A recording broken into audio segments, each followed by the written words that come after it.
همش دارم فکر میکنم خب که من چی کار کردم که خدا تو رو به من جایزه داده. چیکار کردم؟ چیکار کردی؟ برنج و مرغ میدی به من میخورم. فقط به خاطر برنج و مرغی که به تو میدم؟ نه من یه کاری خوبی کردم که خدا تو رو به من داده. به نظرت چه کار کردم؟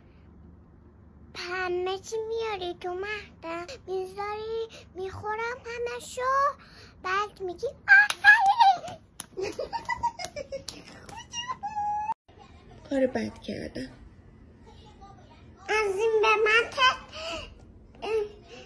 کاراتو گوش بده دیگه دمی در ما گیش نکن. گندم ماما چرا ناراحت شدی؟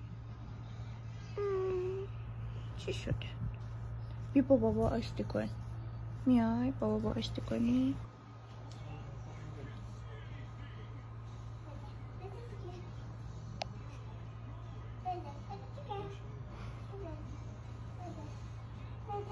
بده